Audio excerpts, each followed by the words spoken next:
This episode is brought to you by Peloton. Step up your sweat with the Peloton Cross Training Tread Plus.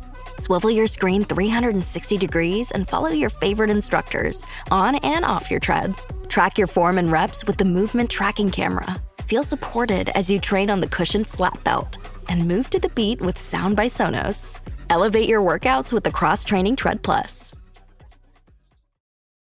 Protein is now at Starbucks, and it's never tasted so good. You can add protein cold foam to your favorite drink or try one of our new protein lattes or matcha. Try it today at Starbucks. You've been there, settling in for an evening of TV only to waste half the night scrolling. Enter Fire TV, entertainment with zero effort required. Fire TV serves up personalized recommendations from across all your apps. Not sure what to watch? Just tell Alexa Plus what you're in the mood for and she'll pull up the perfect recommendation. Problem solved. Stop the scroll, start the show. Find what you're looking for with Fire TV. Subscriptions may be required.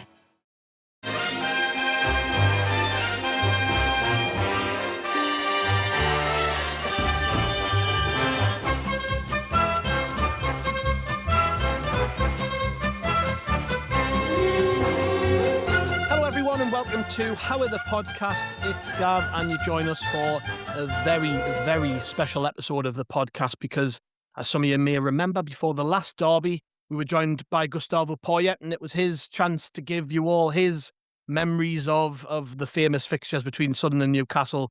And of course, that got the juices flowing, and everybody got very, very excited about it. But one of the main protagonists of those games joins me today, a man who played 93 times for Sunderland, scoring 17 goals. It's none other than Fabio Borini. Hello, mate. Hello. Nice to see you. Nice to speak to you. Yeah. How's it going? How are things going at the minute for you? You're back playing in England and doing your thing in League Two with Salford. It's going well at the moment. Obviously, this month I kind of hit the ground running and get more minutes in my legs and more performance, more goals, and more results, which is always good. Is always a good mood booster, let's say, on your performance. Obviously, being in England is out of opportunity in a way. I'm open to obviously continue my career. And this was a chance to just stay in the business. You know, you don't want to get out of it because then it's very difficult to go back in. So I had this opportunity and just took it. Nothing else related than football, but it's good. It's good. Is that the plan? Is it to keep going as long as you can? Yeah, like everybody says it. Like all the retired people, ball players, they always say to me, just keep going as much as you can. Is because when you stop, you're gonna feel it. You're not gonna like when you stop. So it's very, very true because you start getting that feeling that when you push it, like you're away from a football field, you're gonna miss it, and it's a long time to miss it. Yes. After you stop. So yeah, keep it going until literally I'm in a wheelchair. Why not? If you can still do it, why not? It would be remiss of us not to ask about Matty Young. Obviously, you play and train with him every day. Sunderland loan player, somebody who I think a lot of fans have got real hopes for because he could go on and do very well for Sunderland if his career trajectory carries on. What's Matty like? How's he getting on? Yeah, he's getting on well. I mean, he plays every game. He puts in very good saves in very key moments of the game, which is important. Obviously, you're a goalkeeper. You're meant to save goals. Yeah. And never mind about how well you kick, even if now in the Premier League is very important. But if I'm the manager, I look how good you are with your hands and saving goals. And Matty is very good. He's a quiet boy. He's young. He's hungry. You can see him in the gym. So he's very motivated to obviously do his experiences away from Sunderland to then go back when he's pretty sure he's ready for it. He doesn't want to burn it out. And that's a good mentality to have, especially for a young goalkeeper, because a goalkeeper, is a very individual role in a team sport, and only one plays. So he needs to be ready for that step whenever he's ready. You can't anticipate it too much. It must be weird for him training with you every day. You know, he probably grew up watching you play for Sunderland, and he's like, well, Yeah. Christ, I've got to It save took a shots from couple of him now. weeks for him to speak to me. But no, but it's fine. It's still it's still a shy person, but then now with time, he makes the jokes. Like every weekend, obviously, we speak about the Sunderland results. Or have you seen what did they do? And he asked me and stuff. So he's still very connected with the club. Oh, I'd just be bugging the life out of you asking questions. What was Gus Poyet like? What was it like scoring against Newcastle Yeah. and all? Which is exactly what I'm going to do today, Fabio. So Okay. I'm not in the dressing room.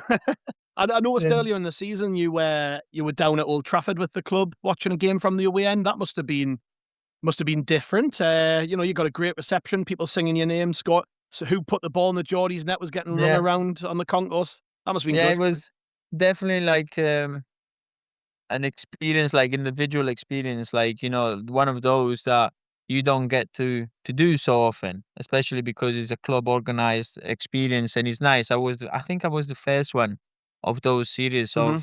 of initiative from the club, and it was nice because obviously I'm still playing, so it's awkward to not awkward, but you know what I mean?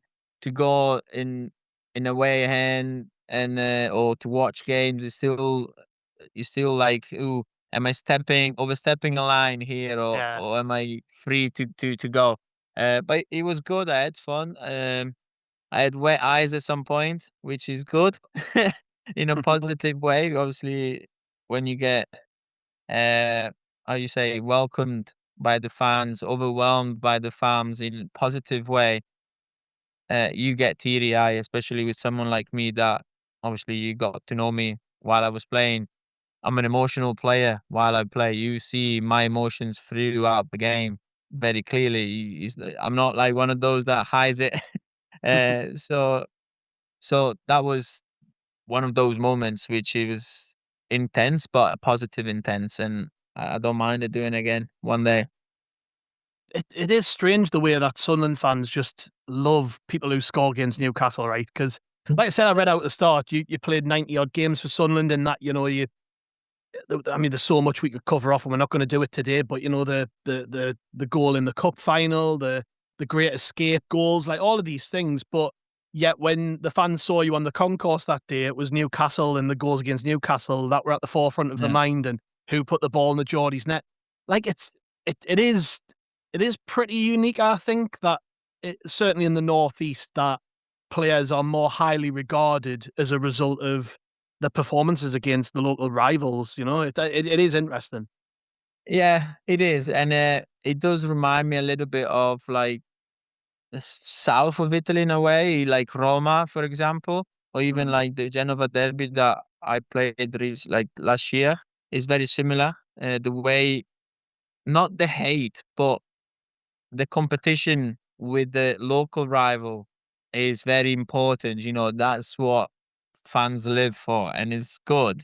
It's a genuine rivalry. It's not. It's genuine, and it's obviously it's difficult to say, but I prepare myself for those moments a little bit more than the normal moments because I know how much they mean. Like everywhere I've been, like you try to build on those moments because they can be a career change for that club.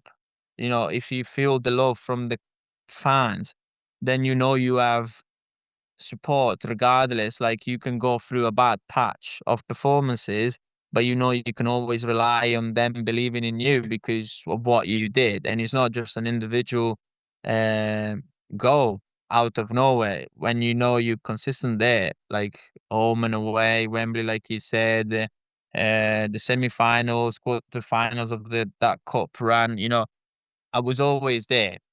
And the fans, yes, they remember the big ones, but even when you don't score, because uh, or I don't score like every game, but like I said before, you put the emotions there. And that was the connection more than the goals itself. We created that. The goals is just the consequences of the connection of the emotions, I would say, for the Sunderland fans. How quickly was that kind of message put across to you about the importance of them games? When you came in a transfer window where I think we signed something like 13 or 14 players. It was crazy. It There was was a lot so of much. players. Yeah, It was a yeah. lot. So you came at quite a chaotic time, but it wasn't too far into the season when we first played Newcastle. So it'll have been in the mind's eye in the club, certainly, like, we're playing Newcastle in a couple of months. So how quickly was that drummed into you, like, about this game is so important? I think pretty quickly also because of the bad run of results of that season in particular. I think that was the first win of the season. So obviously we were still chasing the first win. Yeah. And that was the main goal. Obviously the Newcastle game came at the right time for the first win. And he kind of killed two birds with one stone, like you say. And so the importance of the game was even more at that stage of the season because we knew that that game, after such a bad run of games, could have been defining even if it was only October. Mhm. Because imagine you don't win that game and you're still chasing for the first win. You get negative all around. You get the banters from the other side of the river. And so it's all it can all be different. But when you go to clubs like Sunderland, you go to big clubs, you kind of ask what are the important games. You ask the first question is what is the game? Which one is it? And then you know already. It, you've kind of said it there, I guess, but we were searching for that first victory at a point. So obviously, do you think form goes out the window in derby games? It's a bit of a cliche in football when people say that, but It when you does. look at It our is. record against Yeah. Newcastle, we were never really in brilliant form. Like, we had a span of, like, what, 6, 7 games in a row where we just didn't lose. And obviously that run's continued now in league fixtures. Yet, like, a lot of the time, Sunderland genuinely weren't in a good place going into them games. Yeah. It is true. It's not a cliche. It's derby games. They always say, forget the form. Forget if you won the Champions League 3 days before. It doesn't matter. Because the derby has so many emotions involved, so many factors involved into the game from outside, from inside, from the club chef, from the kit man, there's all different type of emotion from different people, how they live it. And it kind of get past to the players in the same way as a let's take the example of Sheffield Wednesday as a negative example, but it will influence the players regardless, like positive and negative. So the derbies, you get those people all telling you about the derbies with different memories on when they were kids, when they grow up, when they were going with their parents, and you get involved in all this and you make it yours. So the hardest part on derby days, apart from the form, which is we just said is out the window, is to keep all this inside you, but with control. So not being carried away with them. Because if you get carried away with them, it's easy to see red cards and all over. You kind of try and overdo it, and when you try and overdo it, it always goes against you. So cold-minded and a warm heart is is the way, which is not easy. It sounds easier than it actually is. But that mentality was a real feature of your performances against Newcastle, not just at Sunderland, by the way, because you had quite a decent record, didn't you, scoring against Newcastle? Like, I Yeah, seem to remember it. Liverpool I scored against Newcastle and Sunderland obviously. Yeah. Yeah, I So, like so scoring against Newcastle.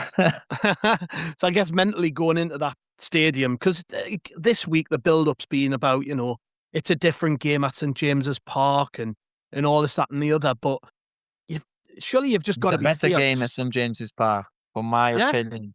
It is a better game because you go into the enemy's territory. It is good. And you have everyone against. You know that. So Hmm. you know exactly what to expect. You're not going to expect anything else apart from the enemy being on top of you. And imagine the feeling of walking out that stadium or that pitch after a win with all the enemies there and you walk on top of them. Brilliant. It is a different feeling, it's a different feeling. It's not like if you win at the Stadium of Light, it's great because they're all going to carry you on a pedestal, they're all going to carry you on their shoulders. Everybody is just friendly, but there you're going to walk on top of them. It is different. That very first game you played in for Sunderland against Newcastle, and if we go back a bit, that was on the 27th of October 2013. So, 12 and a half years ago, Yeah. a long time ago now. Doesn't feel like that long. No, it doesn't. It doesn't. It feels like it was yesterday. I mean, that game, obviously, you've talked about how the importance was clearly, put across by people at the club and stuff. But then you've got a game of football to play, right? It could be anybody that you're playing against. And in that game, obviously, we had a really good start. Stephen Fletcher scores.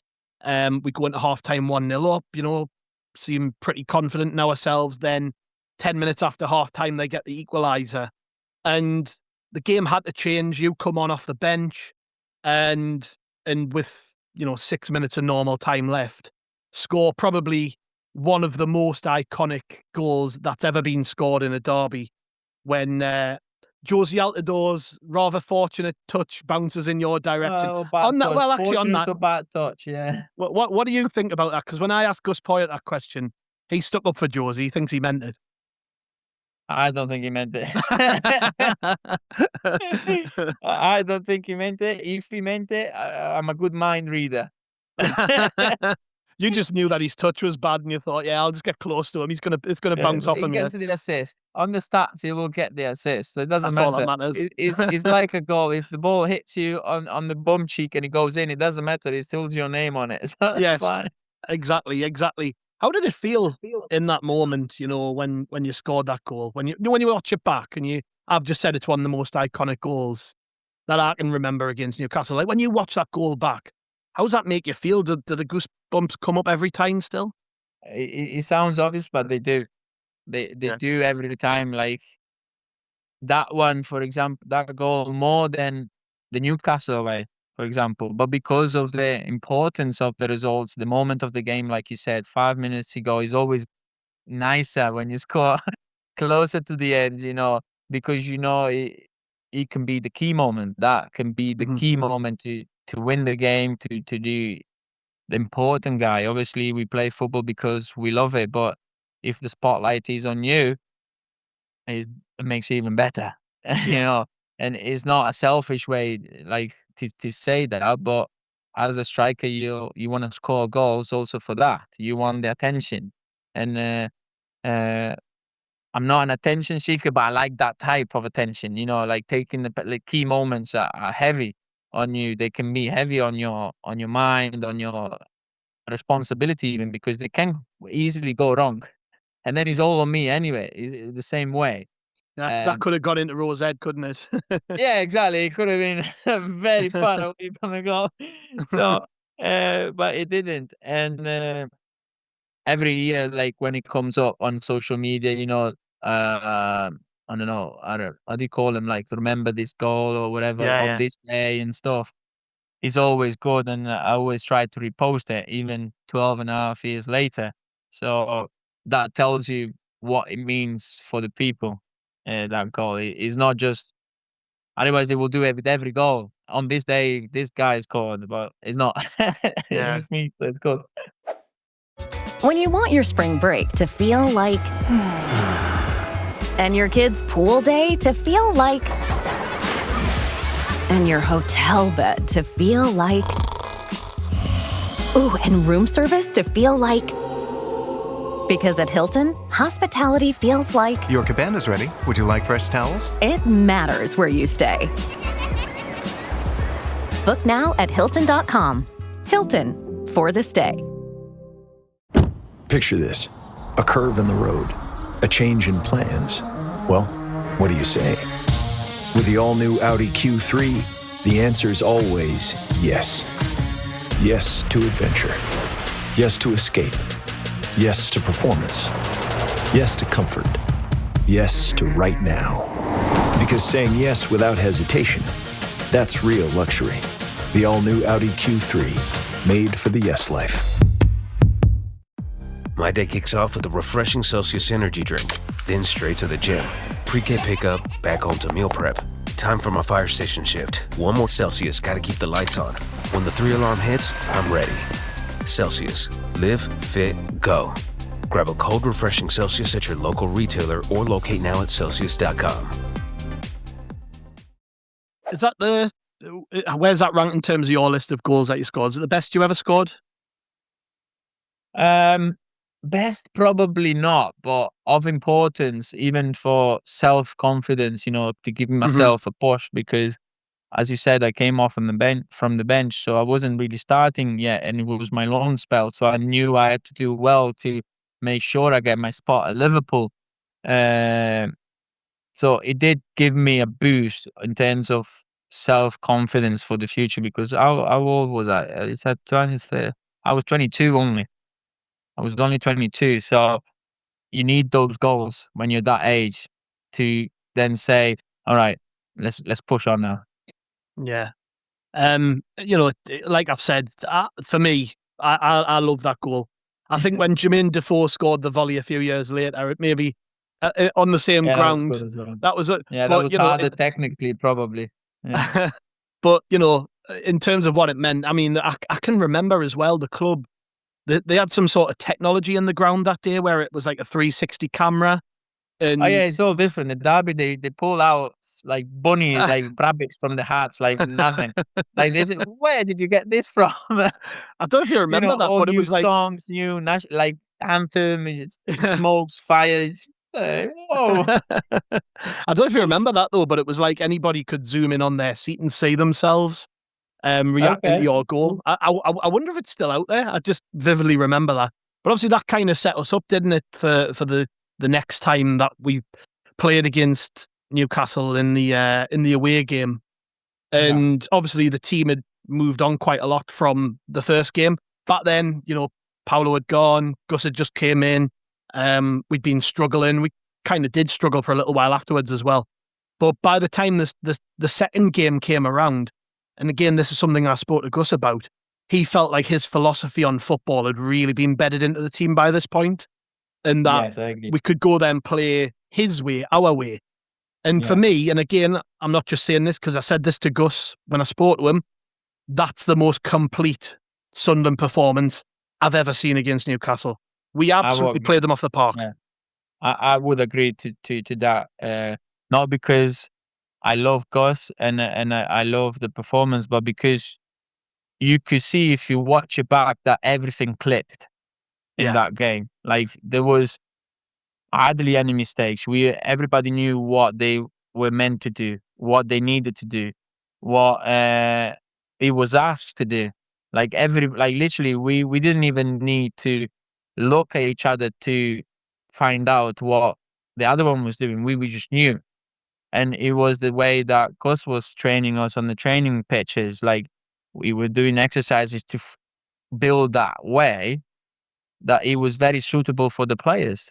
It was very, very suitable for the players. Everybody knew that was the demands.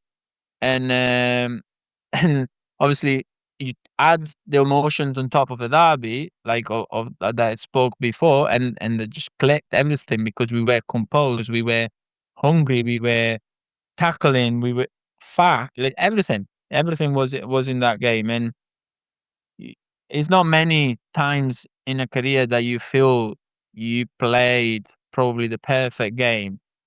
Not many times. I had it probably another 2 or 3 times in my career. And it's really rare. It's like when they say, the F1 pilots, they just go silent when they're winning and everything is on autopilot. That game was on autopilot from the kickoff. Yeah, it was. It was just a beautiful performance, and to do that at Newcastle, I mean, it's up there as one of my favourite ever Sunderland performances. And obviously, you kicked things off with the penalty at the start of the game. I think it was Bardsley fouled. I think maybe, I can't remember who it was Yeah, who got fouled and brought down, but was there any doubt you were going to take that penalty? Was there a bit of a scramble to pick the ball up? Can you remember? no, not in my mind. Then if it was, I literally, I just wiped it off. Like sometimes I even like my wife asked me, "Oh, what did you say in the dressing room today?" I said, "I don't know. I just told, but I don't know because he just get carried away.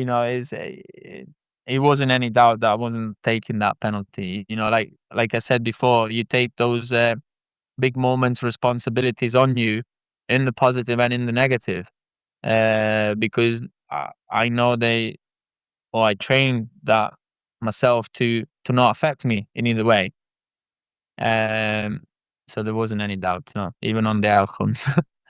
It was quite a fun moment as well, not just because of the magnitude of obviously what it was. It was 0-0 in the game, and you had to put Yeah. Sunderland in the lead at St James's Park. But obviously, I can remember there was obviously the camera pans to your Smile. face and you're You remember smiling the at Tim smile? Krul. What was he saying to you in that moment? I don't remember. I don't remember what he was saying. Or probably he was pointing where to put it or something Okay. like that. I need to ask him because we actually are on a business course together now for the PFA, me and Tim. So Right. I could have asked him. But then I smiled because I knew I didn't even know where to put the ball at that moment because I So decided. you weren't nervous at all in that moment. Nervous? No. You, uh, it's difficult to use a word to describe how like. When you're excited, you have the adrenaline. I always say this. It sounds weird. You always feel like you need to go for a wee. And- that's the feelings you get, but obviously you don't need one. So, so you try and convert that into the execution of the penalty. Obviously, I practice penalty once a week every time. So you've done that 1,000 times, 100 times. So you have the training to back it up. Then he can say whatever he wants. So if Enzo Lefebvre gets the ball on Sunday and we get a penalty, just tell him, just think about having a wee, and Yeah, then exactly. Think about having it, it'd be fine. You've done it 1,000 times. You've gone to the toilet 1,000 times. But yeah, I mean that was just an amazing performance from Sunderland, and as I've said before, the mentality going into the game was clearly very, very strong, and you could argue, couldn't you, given that was in February, it was not long before we went on a decent run towards the end of the season. These games do have a massive impact on the way your season carries on, doesn't it?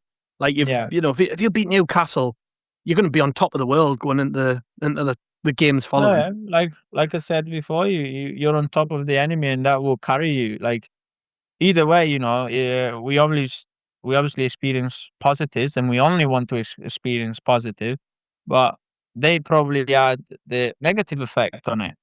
Yeah. Because that's what it does, and obviously Sunderland is performing well and stuff in this season, doing great things that probably nobody expected it, not even you, especially with all the transfer windows. You Yeah. remind me of my time when it was so like literally the doors were like the rounding Revolving, one, yeah. like yeah.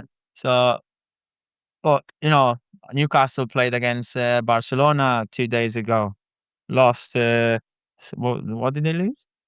7-2? Yeah. 7-2, something like that, yeah. Yeah, exactly. So there are a little bit of shaky flaws in their Mhm. building, and Sunderland can use that at their advantage, and the season can kick off again from there. I know Granit said that the target was 40 points, but now move the bar a little bit higher. Why not 50? Why Yeah. not just above Newcastle? Like those are the mentality changes within a club to make the step up, not just relegation club or fighting for relegation club or staying up club. You just go over bias. Sorry, my wife just said that. It's all good. So yeah, like you've just said, we've got new targets to set, and um, I think And it's not being this will overly have, ambitious. It's just moving the club's mentality yeah, towards future goals, objective, because the clubs has the abilities and the capacity to do that. I'm not saying it because I'm a Sunderland fan or I love the club. I'm saying it because I've seen it. Like, he has the abilities to do it. Yeah, he has the fans, he has the support, he has the city, he has the stadium, he has the training grounds, he has the players. So Well, that's the thing as well, is we go into this game 2 points behind Newcastle. So, yeah, we can leapfrog them with a win. And as you yeah, say, the sky is then the limit. I'm looking at the table right now. You've got Brentford in 7th on 45 points, all the way down to Palace in 14th on 39. That's 6 points separating yeah, 8 not a lot. teams, Yeah, So there's a lot to fight for still. yeah.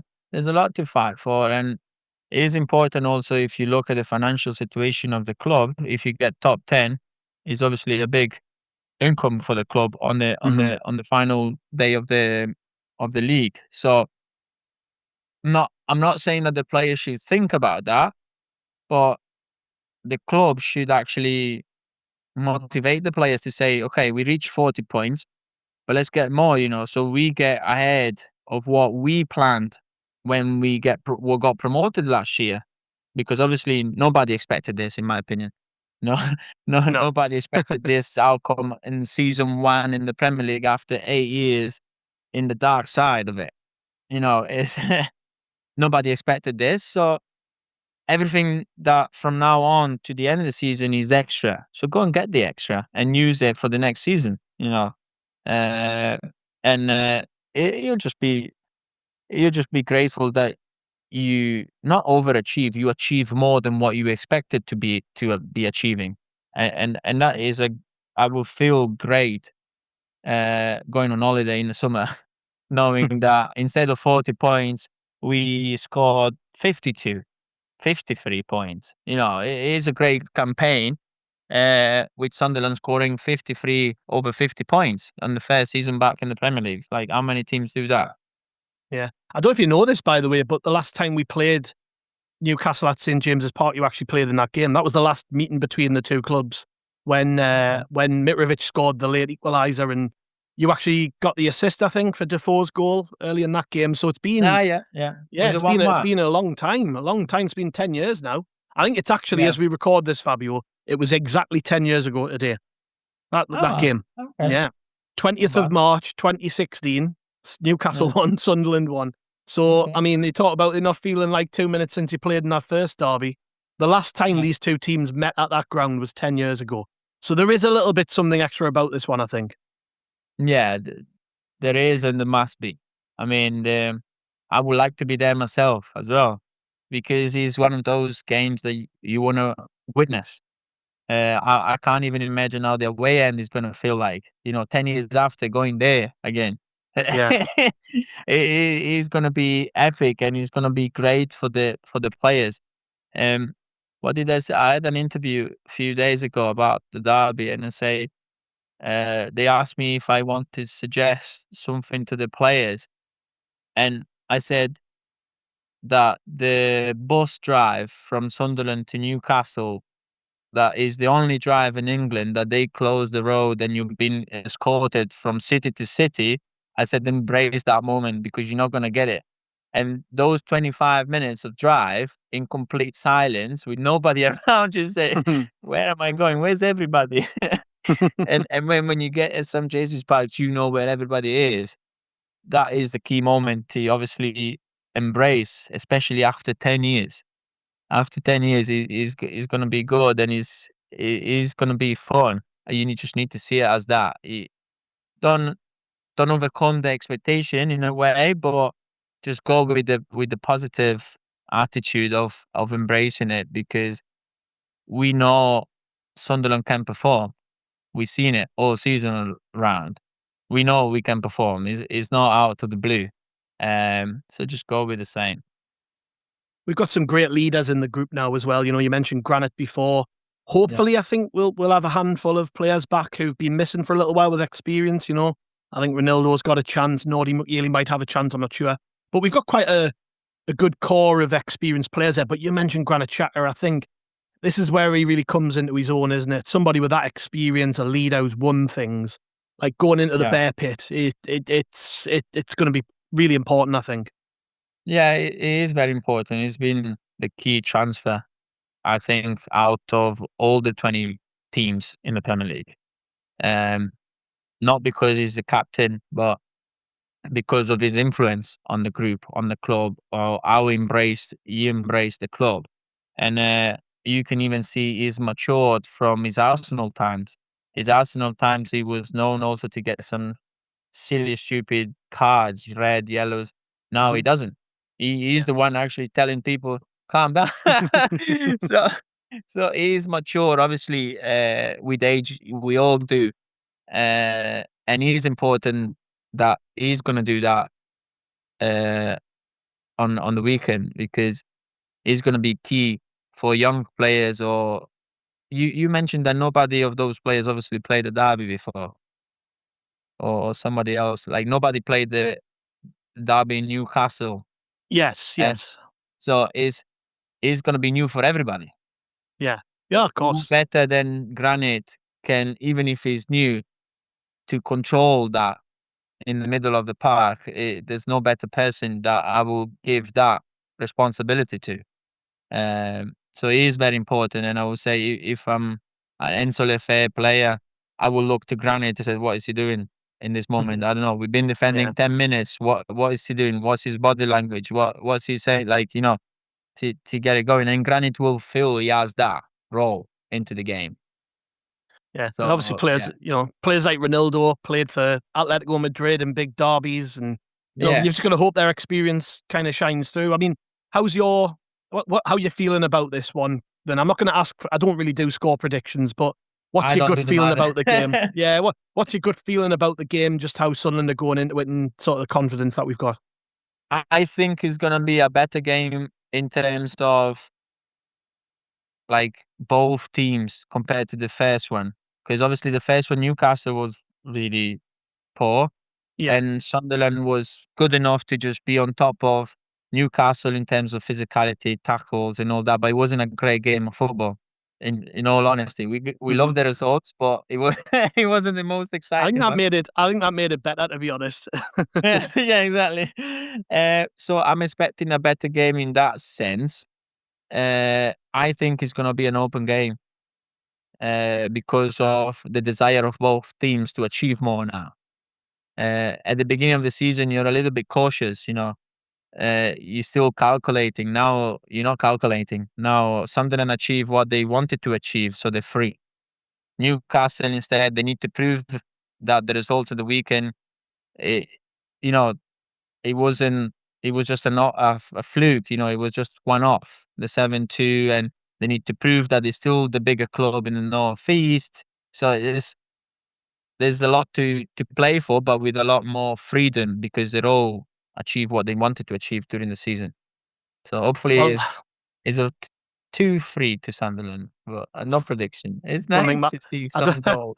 If I don't think my nerves could possibly take a 3-2, but I think if in a week's time I'm sitting here and I'm going, Fabio said it was going to be 3-2 and he was right, Yeah, you can text me then after, but well, let's hope that Sunderland do the job, Fabio. I'm sure you'll be watching and supporting on from I home, will. I imagine. Yeah. But thank you so much for your time. It would be great in the future if we can do something a bit more in depth talking about your time at Sunderland. But I mean, so No many problem. special memories of playing for Sunderland in derbies, and let's hope that another Fabio Borini can be created in this game where they, stand Yeah, on the hopefully. Hordens, bite their hand, maybe copy Big your shoes, eh? celebration. Big shoes. No, but cheers, mate. Thank you very much, and good luck. Good luck playing Thank at you. Cambridge this weekend as well. Thank you very much. Hopefully another goal. So let's Fingers crack on. crossed, mate. Fingers Thank crossed. And you. thank you to our listeners. We will be back in the morning with a match day preview. If your nerves can take it, listening to us a little bit longer ahead of the game, we'll be right back with reaction after the match as well. So make sure you catch up with everything at Howie the Podcast and Rotor Report. We'll see you next time.